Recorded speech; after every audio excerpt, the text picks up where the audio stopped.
There's a story about British and American politics that goes something like this. The Trump and Brexit votes were both expressions of the same underlying problems. A culture war has erupted, aggravated by economic inequality, and both countries are now equally divided. Trust in democracy and institutions has collapsed. A rising willingness to believe and share misleading news stories is undermining our collective grip on reality. Okay, well, let's start with disunity. Western democracies are struggling. I think there is a real sense of not only division but pessimism. I think the next 3 months are going to be very ugly in British politics. The real problem is that we're meant to have constitutions that somehow resolve our division. The dissolution of the country, the institutions, the bonds, the relationships. Fiction writers creating fictional stories to try to sow confusion and discord. That spread like wildfire. That story has crystallised in the media over the last 3 years. But is it still a fair reflection of the latest public opinion research? It's good to question our assumptions about the world every now and again, and that's exactly what we're going to do this week. See, the person we haven't found so far, right, is Mr. Angry. You're told this country's meant to be going nutty, right? The idea that everyone's sort of frothing at the mouth and full of anger, right? I don't meet many people like that, and I haven't met any here yet. You're listening to Polarised, the podcast from the RSA that's all about the forces driving us further apart and what we can do about them. I'm Matthew Taylor. And I'm Ian Leslie. So this week, Ian, we're looking at lots of new research on public opinion, a report published by the Social Market Foundation, which divides people up into anarchists versus centrists. A fascinating piece of research called A Need for Chaos and the Sharing of Hostile Political Rumours in Advanced Democracies.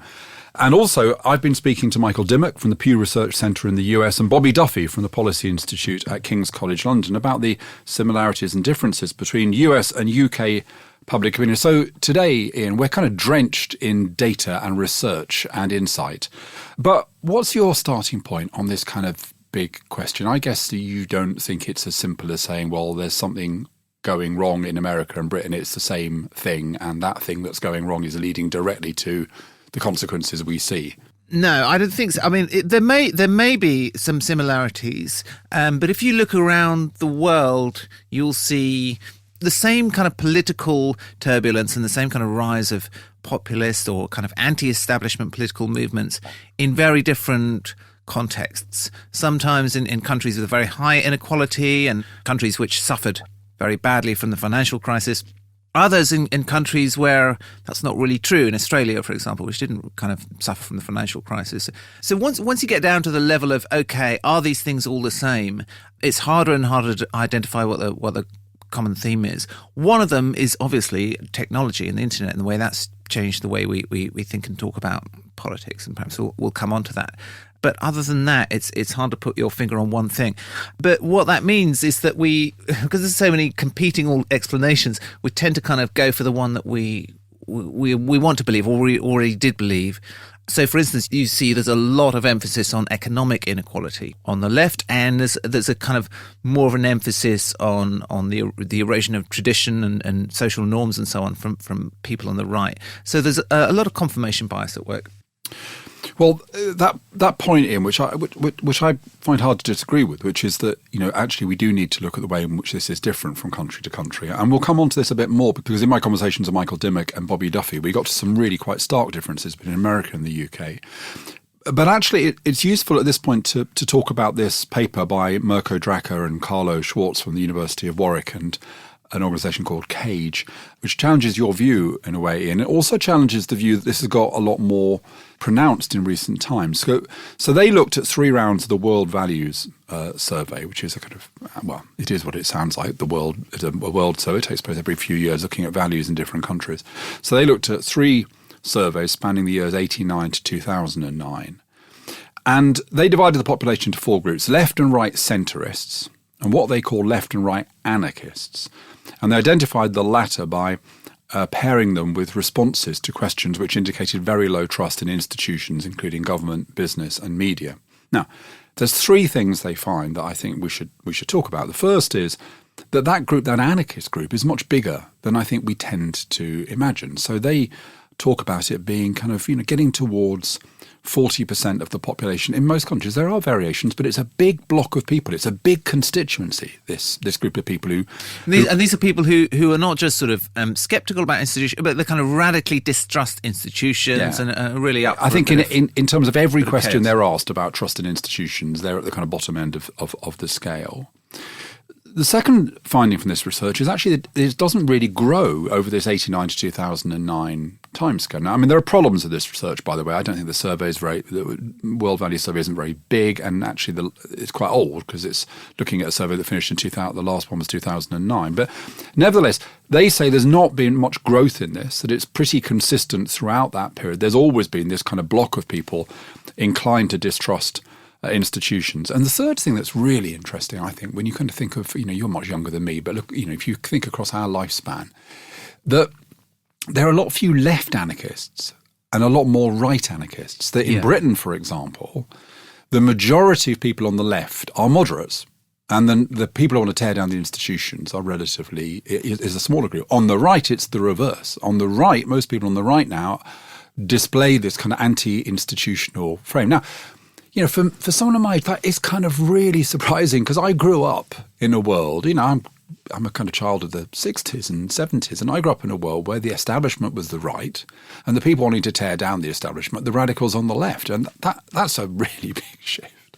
Yeah, although that kind of anti-establishment leftism has always been quite middle class, hasn't it? It's always been a kind of the intellectual kind of end of the left. I'm not sure that the trade union movement is really kind of inherently anti-establishment or kind of radical in that sense historically.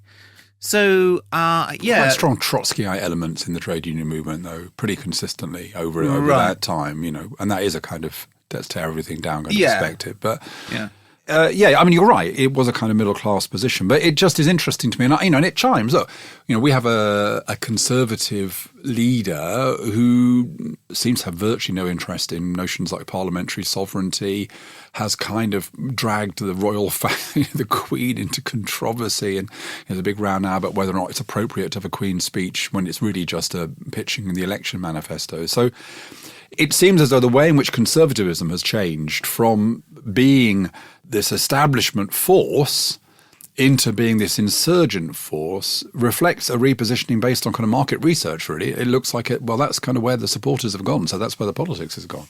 I mean, I don't think it's quite as consciously thought through and strategic as that. One of the things that this research made me think about was this group of anarchists, right? Which is, by the way, is a bit of a kind of funny term. Yeah, I agree with that. Anti-establishment or anti-institution people. They're not all people who are at the kind of wrong end of economic inequality, right? This is too big a group for these people to be economically or socially oppressed. It was a coalition of people, some of whom felt they had nothing to lose from economic chaos, but a lot of whom thought that, well, I'm just too well off, I'm too prosperous to lose anything, so why not give it a go? Let's see what happens. In other words, people who were kind of a coalition of people who were willing to take a risk for different reasons, which was why that was such a surprising result, because usually on big political decisions you can bet on the low risk option, and that's right. that kind of pays off. So I think that's a really interesting point, and I want to talk about the second piece of research, and then as is my wont, Ian, I'm going to present you with a kind of theory for you to agree with or rebut as is your wont. But the second piece of work is, I think, a much more serious piece of research, by the way. The Draco-Schwartz stuff is fine, but it's quite derivative. It's a bit out of date. This is a journal article, as I said, called A Need for Chaos and the Sharing of Hostile Political Rumours in Advanced Democracies by a group of American and Danish academics. Now, what they were interested in was people who pass on fake news, hostile fake news, nasty fake news, basically. And the thing that they found was people tend to assume that's driven by partisanship, that people pass on hostile fake news in order to kind of make their case. Actually, they found a large number of people who pass on hostile fake news just because it contributes to anger and chaos. That's all they're interested in. They don't care if it's on their side or not on their side. It might be antagonistic to their own political leanings, but if it's going to annoy people, that's fine. So this was this same group. I'm sure it's not exactly the same, but it overlaps with the group that Draco and Schwartz identified, the anarchist group. They too found it to be much higher than you might imagine. They too found it to be kind of 30 to 40% of the population. And these are people they described as being enthusiasts for chaos. They did identify a particular group. They said that this group was particularly people with low status, but who believed their status should be higher. And so concentration amongst, it was disproportionately this group, young, male, and with low education. Now, if I bring these bits of research together, it seems to me that on the one hand, public opinion is extremely complex, and that our attempts to define that it's going in one direction or another direction are really belied by its complexity. So actually, for example, all this Brexit stuff and polarisation, attitudes to immigration have become much more progressive in this country in the last few years. People's concerns have declined. In other areas like gay marriage, things have gone forward. There's a much more greater consensus. So climate change, I was talking to a pollster at the weekend. He said now they've just done a major poll around the world. In every country, climate change is now recognised as the greatest challenge facing the human race. Now, that's not the same as doing something about it, of course. But so, it's complicated, this public opinion thing. It isn't all going in one way. But we try to find that it is because we want a kind of direct causal link. I think the way to understand this instead, and I think that's where these pieces of research are really powerful, is that actually the scope for volatility, the scope for extremes is much greater than it has been in the past. So it is not, as it were, that something is inexorably leading to something else. It is that there is an underlying capacity within the electorate. There is a group of people that can be appealed to. There's a group of people who don't really care about what happens. They prefer chaos. And what does that mean? Well, it means for me that we need politicians who are more responsible than they've ever been, because they need to realise that the tinder is very, very dry and that this is not a time for throwing matches on it. The problem we've got, of course, is that we get the reverse. The problem is that because things are like this, we have politicians who throw matches with gay abandon. And so I think this is a kind of absolutely critical moment for our political class. And the question we will look back on this moment and ask, I think, and it'll determine what happens, is do we see the political establishment as a whole rallying their forces and saying we've got to try to find a way of making politics work? Or do we see those who are, willing to play into this kind of an anarchistic, chaotic mindset, exploiting it as politics further deteriorates? When you say making politics work, what does that mean? Part of what a lot of these voters are rebelling against is people doing politics the kind of normal, responsible, policy-led way, right? In part, kind of technocratic. Centrism. That kind of technocratic style. And actually, I'm not sure that just getting better, just being better technocrats is going to be the answer. There's this kind of sense of boredom, I think, among a big part of the electorate. Do you remember when we interviewed Francis Fukuyama, and he made an interesting point, which was, he said, look, actually, the forces of polarisation may not be any greater now than they were, for example, we were talking about late 1960s and early 1970s in America, which was a time of great kind of discord. But he said the problem is that there were still then forces that united America. And the problem is not that the divisions have grown, it's that the things that united us have retreated. And I think that's what I'm reminded of at this moment, really. And that survey, that WVS survey, World Value Survey, that says, well, it's this 40% existed for a long time. Perhaps we should be focusing less on the existence of this group of people who want chaos and more on the inability of the majority to kind of create institutions and norms and values which are strong enough to resist that group. So again, the question is, what do we mean by strong enough? What Fukuyama said, and I wrote about this in my New Statesman column recently, in his book, The End of History, which we all kind of laugh at now. So, history didn't end, did it? Well, I mean, as he said in his interview with us, his point was a bit subtler than, things are going to stop happening. Towards the end of it, he says, because liberal democracy has in many ways, worked very well. It's reduced violence, reduced chaos. It's delivered a huge amount of benefits to a huge amount of people. You end up in this situation where politics becomes quite boring. It becomes a question of kind of technocratic delivery of policies rather than a great ideological us versus them struggle, right? Kind of post the fall of the Berlin Wall. And whilst in some ways that's a desirable kind of place to be, in other ways it may be that history starts again, as he says, because people get bored with politics, which is only about delivering kind of on a kind of technocratic basis. And that sense that people want to kind of kick up the dust a bit and see what happens, I think is really interesting. Absolutely, you see it with Trump, right? And I think when Trump tweets or says racist or sexist things, you shouldn't actually assume the voters who like him are therefore racist and sexist. I mean, I'm sure a lot of them are, but it's not as simple as that. What they are responding to is he's like the Joker. Believe it or not, I watch my words very carefully. There are those that think I'm a very stable genius. A very stable genius who watches his words carefully wouldn't be talking about coups and treason and civil war. I mean, here's a man who is on tape saying exactly what he's going to do in terms of corruption, and he gets away with it. If that ever happened to a Republican, they'd be getting the electric chair right now. With respect, Master Wayne, perhaps this is a man you don't fully understand either. Some men aren't looking for anything logical. Some men just want to watch the world burn. They're responding to that sense of kind of anti-chaos and being able to say things that you're not supposed to say. Come back to your question of how politicians deal with this. People still expect the elites and the establishments to clean up all these messes that they're trying to create. Just leave that at that point, because I want to come back to this, because what I want to suggest to you, Ian, is that the technocratic moderate politics that I work for Blair. That's the kind of peak of this kind of technocratic moderate kind of politics. That in a way, it had pathologies, it had problems which have come to the surface, which a new politics needs somehow to reflect. So I want to explore how politics would have to change to be able to counter this. But just before we do that, let's just hear kind of two contrasting approaches. Because a few weeks ago, I spoke at an event at King's College London on the state of trust, facts and democracy. And beforehand, I spoke with my fellow panellists, Michael Dimock, who's director of the Pew Research Centre in the US, and Bobby Duffy from the King's College Policy Institute.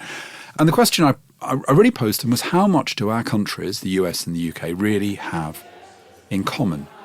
So we're standing here at the back of a lecture theatre at King's College London. The audience tonight are going to hear two very interesting presentations. So let's start with yours from the Pew Research Centre, which is about kind of various things, but polarisation in America in particular. So I know it's not easy, but can you summarise the core of your findings? It is hard to summarize, but you're right. There are a couple big factors going on right now, which is a really deep level of distrust in the electoral process in America right now that's leading people to feel even more alienated and removed from their political leaders and mistrustful of their motives, and even that the voice of the public is being expressed in a meaningful way in the electoral system. And so you combine that with this hyper-partisan polarization in the U.S., where almost every issue debate has collapsed into a single divide along Republican versus Democratic lines, to the point where people are identifying personally in a very partisan way, in the way not only that they look at issues and their political leaders, but even the way they think about their communities and others in society, that there's a deep level of mistrust at that point, not only in the electoral process, but in the electorate itself and its ability to make good, effective decisions for the country, which really kind of gets to the root of our confidence in democracy. So the fascinating thing for me reading both reports is that what you've got going on in America is a party-based divide. The parties are becoming more and more dominant. There's research that shows party division is much greater than the division along lines of race or gender or class. Yes. But that isn't the pattern at all in Britain, is it, Bobby? No, that's right. I mean, I think the work from the US and the work that Pew's done is really compelling. And the danger is that we try to translate it wholesale into a UK situation where it's very, very different. So what we've seen is entirely different trends of party de-alignment in many ways, a weakening of partisan identities that have been overlain by a new identity in some ways that's emerged over a long period of time. It's not created by Brexit, but it's been revealed and then reinforced by Brexit. That's much more along liberal authoritarian lines, but isn't even summed up in that. It's much more complicated. So what we'd say is we've got two big things going on in the UK context, which is definitely an increased polarisation, if you like, around an emotional identity around Brexit. But when you look at the issue-based things, there is often either quite a lot of convergence and not that much difference between different groups, or even where there is difference, it's much more like fragmentation. We don't have two big monolithic blocks facing each other over issues. It's much more like a mix of the US, say, on the identity-driven elements around Brexit. They're much more like Europe in terms of fragmentation around the issues. So we've got a kind of blended model, a kind of mid-Atlantic model, as we often do in these types of things, where we can't be summed up by the trends that have been really well identified in the US by Pew. So, Michael, what do you put this fundamental difference down to? Because, you know, we are two countries separated by a language or the phrases, but they are very different patterns. They are, but there's a similarity, because a lot of what Donald Trump's campaign and his presidency has stoked is a very similar cultural, socioeconomic divide as what you've seen in the UK. Actually, I shouldn't even say socioeconomic. It's almost more of a cultural divide that's tapping into a lot of the same emotions, a lot of the same identity issues. But in the US, I think what was different is that rather than parties being decentralized as here, where that new division crystallized across party lines, in the US it ended up collapsing right into the magnetic forces of partisanship.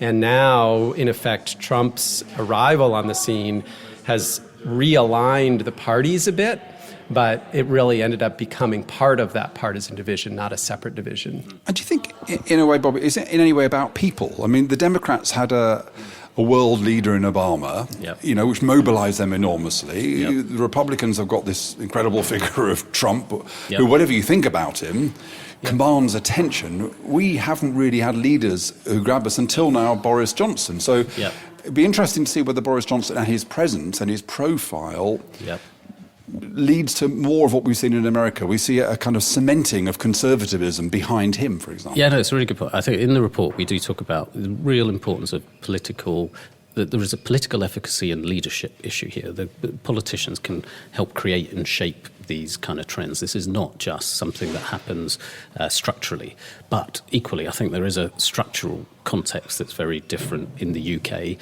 which has been about our party system, the first past the post system, and the way that has kind of worked. And I think what the big question that we end up with is, how does the party political structure realign itself around this stronger Brexit identity? And I think that's what we are seeing playing out with the Lib Dems and now Labour, and obviously we've got Conservative and Brexit Party all kind of taking their place on this new spectrum. The economic left-right divide has not gone away. On some issues, it's still the dominant thing that determines your view and your attachment to a political party.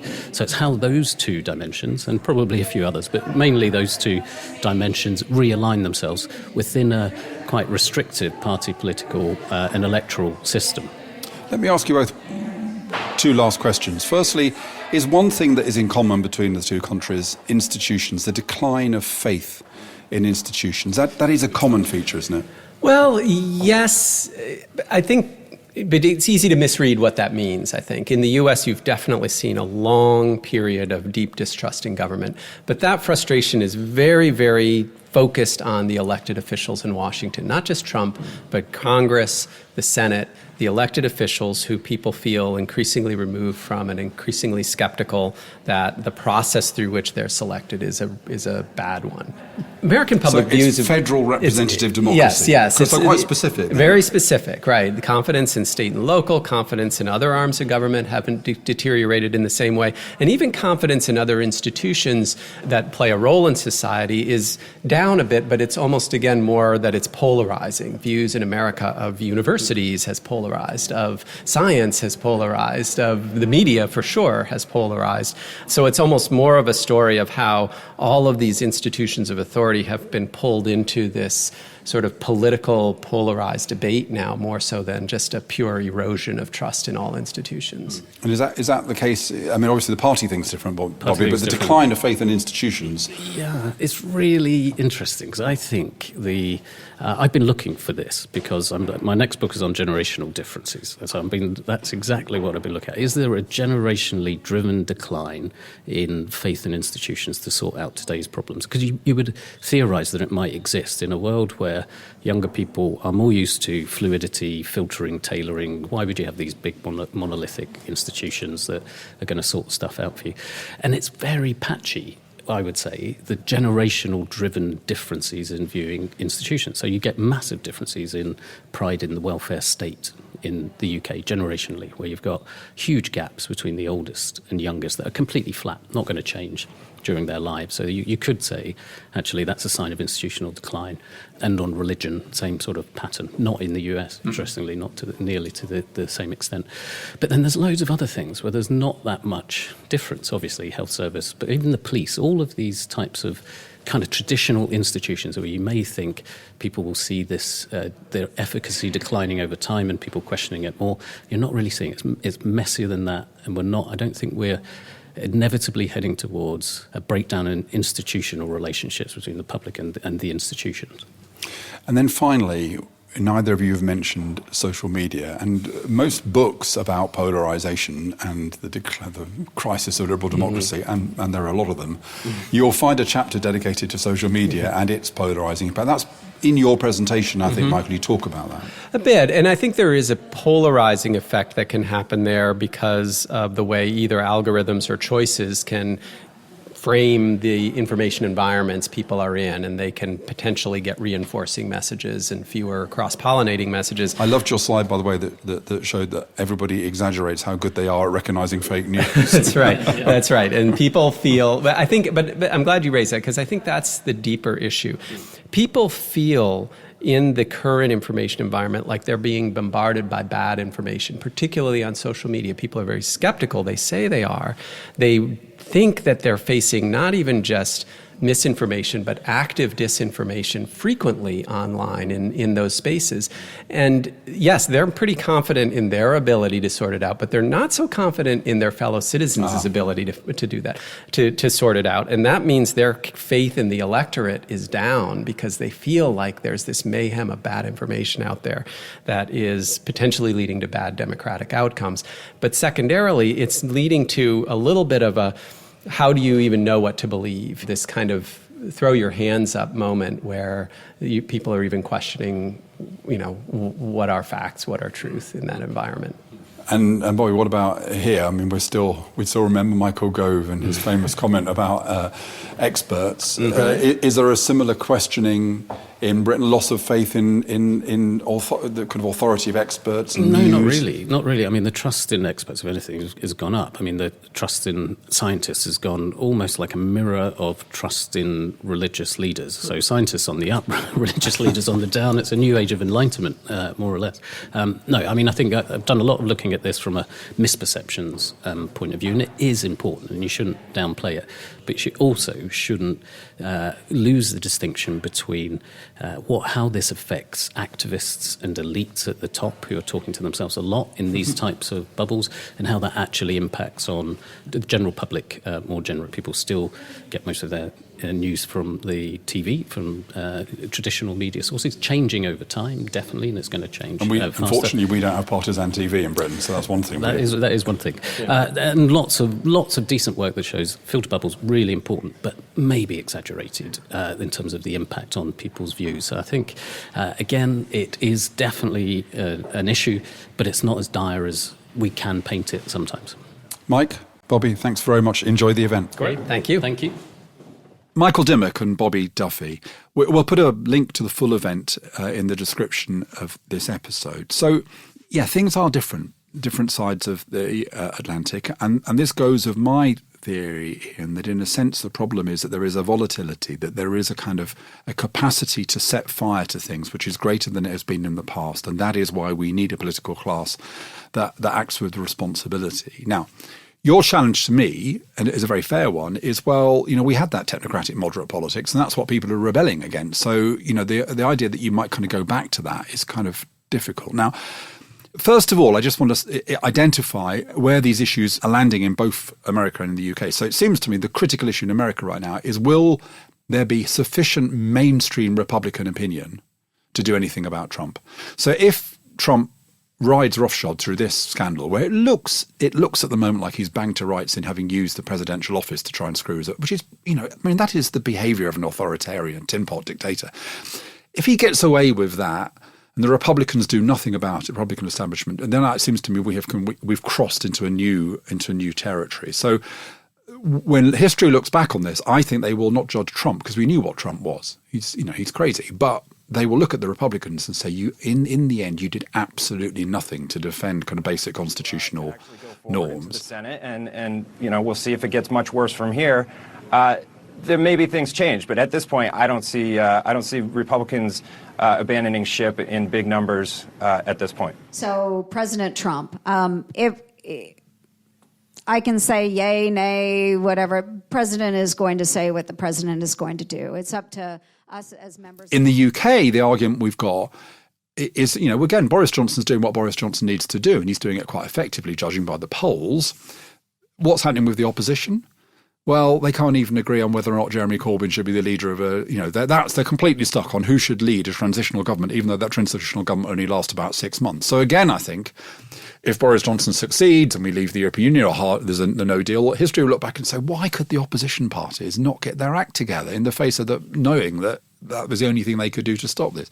So I'm just giving those examples. There are concrete examples that one comes across where the kind of political establishment could, if it wanted to, stand in the way of populist, chaotic politics, and it's failing that, isn't it? And in the process, proving a lot of anti-establishment voters and politicians correct. And Washington is corrupt. Most senators are multimillionaires, and they can't get anything done. And they are always thinking about short-term political advantage rather than long-term interests of the country. And in the UK, the opposition parties are in a mess. So what's to be done? Ian? So I'm the one who's arguing, and I want to go on and give some suggestions, but I'm getting from you a kind of pessimism, really. Well, I think if you think it's just about policy, I think you kind of missing something, right? I suppose is my point. If we think this is just about a better, more detailed manifesto from one of the major parties where we kind of deal, obviously that's still hugely important, but I also think it's to do with style of communication and tone of communication and the way people behave and the way politicians behave. Not talking and acting like a politician, being willing to, for instance, admit to what you don't know, or making mistakes and not getting flustered by them. Some skillful communicators can do that, much as Boris Johnson has huge flaws. He is actually quite good at talking, not like a normal politician.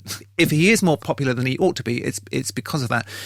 So I'd like to see just a new generation of politicians who try to escape or just don't get sucked into the conventional ways that politicians have talked and behaved for the last 50 years. So I completely agree with that. And that's where I go back to this suggestion that actually this is not about going back to the technocratic, moderate politics of the kind of third way, the Clinton, Blair, Schroeder kind of view of the world. Because 3 reasons. First one, if you go back to that politics, we stuck to a position which said we are right about everything and the other guy is wrong about everything. And if you elect us, everything will be brilliant. And that position that we can solve your problems is, I think you're completely right. Politicians have got to get to say, look, we don't know what to do about this. Yeah. And we need to open it up to you. And that's why I like things like deliberative democracy. So take climate change. We're sitting here, Extinction Rebellion's doing all sorts of weird and wacky stuff around London. we're committed to this 2050 target now. Our politicians need to say, look, we're committed to this. You want us to commit to this, but we've no idea how to do it. Let's have a conversation nationally about the contribution we're all going to need to make to do that, rather than saying, wait for us to come up with a plan, which, by the way, will then end up being very unpopular and leading to all sorts of kind of backlash. So that's the first thing. I completely agree with that. Politicians who say we don't know the answers and we need to really engage citizens in coming to those answers. I think, secondly, it is about a level of responsibility in terms of rhetoric. You know, I wrote in a blog recently that one of the reasons I'm a fan of Caroline Lucas is I heard her make a speech a few years ago in which she spoke for 25 minutes and she talked about why she felt the other parties wouldn't do enough on climate. She didn't disparage them once. She didn't caricature them once. She just said, look, we have a genuine disagreement and I'm a Green and this is what I believe, but it's hard for Labour because of their trade union relationship. It's hard for... So we've somehow got to have a general, and we're seeing a bit of this, I think, now, but we need politicians who recognise that when you slag off your opponent, when you say the reason my opponent disagrees with me is not because we have a genuine disagreement, because they're a bad person or they're corrupt in some way, that this is pouring oil onto the flames. And then the third and final thing, which is something that people like Francis Fukuyama have said to us in the past, is somehow moderate politics has also got to be passionate politics. It's got to speak to people's values and national pride and stuff like that. Now, that recipe, and that's what I'm asking you to say, do you think the combination of more responsible forms of political rhetoric and discourse, admitting governments can't solve everything and we need to bring citizens in, and having a politics which is moderate in its means but quite passionate and idealistic in its goals, is that a mixture that could work? Well, it could work, but it's really, really hard. And part of the reason it's hard is this kind of conflict between the second and third points, right? And to say we need essentially a less tribal politics is one thing. And then you say we need to be, really passionate and emotional in our politics. Well, it's just really hard to be passionate and emotional and at the same time say we're all on the same side. That kind of like, hey, everyone's got good ideas here. We're all kind of work this through. That does not lend itself. I think there's a Yeats quote coming, isn't there? Is there? Which one are you thinking? Best lack all conviction whilst. Yeah. It doesn't sit easily with passion and excitement and getting people to rallies and joining parties and getting engaged. That's why politicians do it. It fires people up to say, there's a good side and a bad side. I agree with you. That would be the ideal outcome. But I think saying it is one thing and doing it is incredibly hard. Well, Ian, it's been a fascinating conversation. I feel that what we need to do in Polarised over the next few weeks is to focus a bit more on this question of, we've diagnosed polarisation over 20 episodes or whatever it is, and we should carry on doing that because it is a kind of major phenomenon of our time. But I think we need to try and talk more about what kind of politics could solve the position and the increasingly dangerous position that we're in. So we'll come back a bit, I think, to solutions, new ways of doing things. I've blogged a couple of times at the RSA website on these issues, so if you want to kind of join in the conversation, please do comment on those. It's been a great conversation today, and thank you for that. If you've enjoyed this conversation, then we'd really appreciate it if you left a rating or a review in your podcast app of Polarised. Today's programme was presented by Ian Leslie and myself, Matthew Taylor. The producer was James Shield, and we were brought to you by the RSA.